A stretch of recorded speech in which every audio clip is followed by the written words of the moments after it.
Assalamualaikum warahmatullahi wabarakatuh. Dulur ngarit, dulur timpal, bos-bosku sekalian. Jumpa lagi dengan saya Yudi Hartanto, paramedis veteriner. Kali ini kita akan membahas tentang pembuatan pakan fermentasi sebagai upaya kita untuk dapat menyediakan pakan bagi ternak kita secara kontinu. Sebagai upaya kita untuk melakukan pengawetan bagi pakan kita sekaligus meningkatkan nilai mutu dan nutrisi dari pakan yang kita miliki sebagai solusi di awal musim penghujan. Fermentasi adalah proses pengolahan pakan dan pengawetan pakan dengan menggunakan bantuan probiotik atau mikroba baik yang bertujuan untuk meningkatkan nilai nutrisi dari pakan yang kita buat. Sedangkan untuk silase adalah pembuatan pakan dengan menggunakan mikroba alami yang sudah ada di bahan pakan tersebut tanpa adanya penambahan mikroba dari luar. Itulah perbedaan mendasar dari proses pengolahan pakan yang biasa kita pakai antara fermentasi dan silase. Untuk proses pembuatan pakan kali ini, kita menggunakan cara fermentasi karena dalam proses pembuatan pakan ini kita menggunakan jerami kering sebagai upaya kita untuk menyikapi rumput yang masih muda di awal musim penghujan seperti saat ini, di mana dalam penggunaan jerami kering ini kita perlu meningkatkan nilai nutrisi dari jerami tersebut, dan jerami tersebut sebagai bahan untuk mengimbangi rumput hijauan kita yang masih terlalu muda, sehingga pada masa peralihan musim dari musim kemarau ke musim penghujan seperti saat ini, sapi atau ternak kita harapkan dapat melalui pergantian musim dengan tanpa harus mengalami gangguan pencernaan atau bisa beradaptasi dengan baik. Untuk itu, upayakan di awal musim hujan seperti ini kita masih memiliki stok jerami kering di kandang kita, sehingga dapat kita gunakan untuk mengimbangi hijauan segar yang masih terlalu muda di awal musim penghujan seperti ini. Baiklah dulur sekalian, kita mulai saja pembahasan tentang proses pembuatan fermentasi ini. Pertama, kita hamparkan jerami kering di lapisan paling bawah. Selanjutnya, kita cacah atau kita giling hijauan segar yang kita miliki di atas lapisan jerami yang sudah kita hamparkan. Buat lapisan tersebut jangan terlalu tebal dan usahakan lapis demi lapis dari jerami kering dan rumput segar tersebut tidak menggumpal agar mudah dalam nanti kita melakukan proses pencampuran atau pengadukan. Untuk jerami kering yang kita gunakan, usahakan jerami tersebut sudah kita cacah terlebih dahulu di dalam proses penyimpanan sebelumnya. Biasanya dalam proses penggilingan atau pencacahan akan terjadi sedikit kesulitan atau kendala karena rumput yang kita giling masih terlalu muda dengan kandungan kadar air yang masih agak tinggi.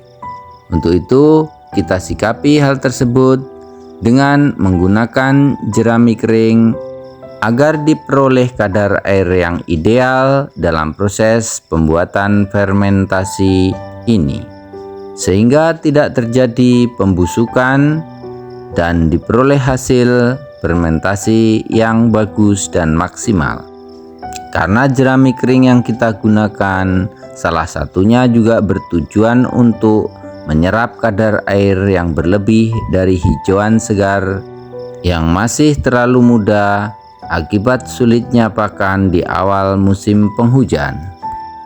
kita lakukan penyusunan jerami kering dan hijauan segar yang kita miliki, lapis demi lapis secara tipis terus-menerus, hingga stok jerami kering dan pakan hijauan segar yang kita miliki yang akan kita buat dalam proses pembuatan fermentasi ini habis tersusun dengan baik. Selapis jerami kering, selapis hijauan segar, begitu seterusnya hingga bahan habis tersusun. Hal ini bertujuan untuk memudahkan nantinya dalam proses pengadukan sehingga kedua bahan jerami kering dan rumput segar bisa tercampur dengan rata.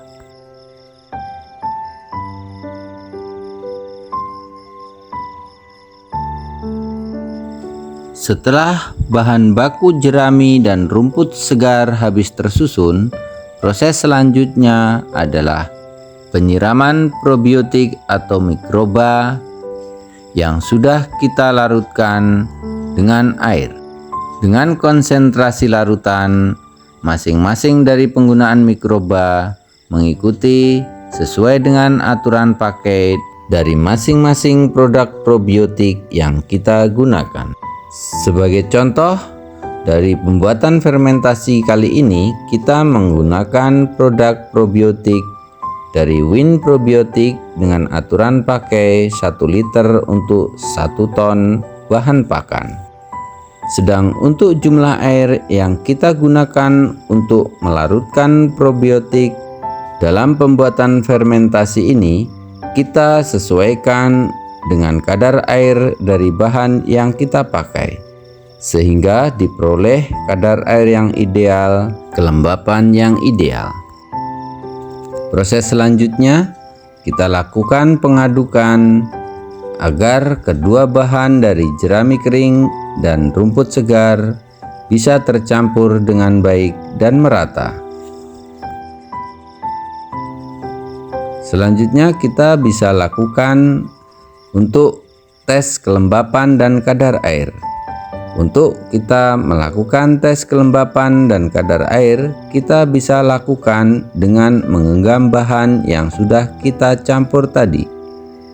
Ketika kita lakukan penggenggaman, maka tidak akan tersisa air di tangan kita, tetapi terasa lembab atau basah. Setelah bahan kita genggam dengan kuat, lalu tangan kita lepaskan, dan di telapak tangan kita tidak tersisa air.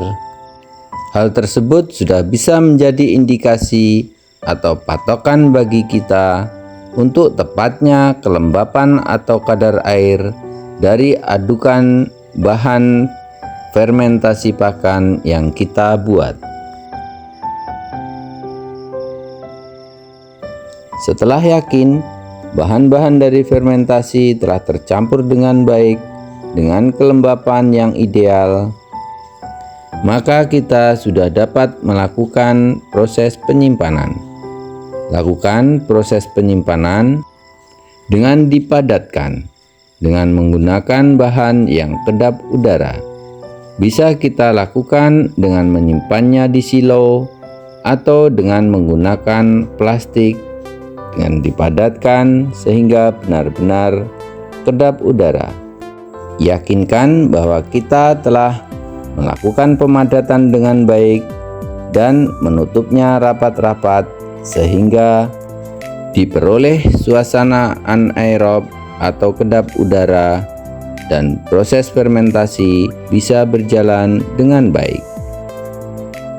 Untuk proses fermentasi atau penyimpanan ini bisa kita lakukan selama 4 minggu.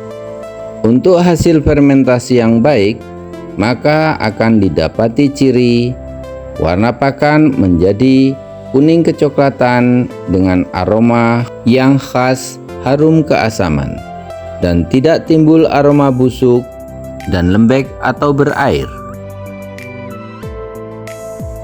Setelah 4 minggu dalam proses penyimpanan, pakan fermentasi telah siap untuk diberikan kepada ternak kita. Demikian sedulur ngarit, sedulur timpal, bos-bosku sekalian, video pembelajaran kita kali ini. Semoga bermanfaat dan dapat menjadi inspirasi. Dukung terus channel kita ini.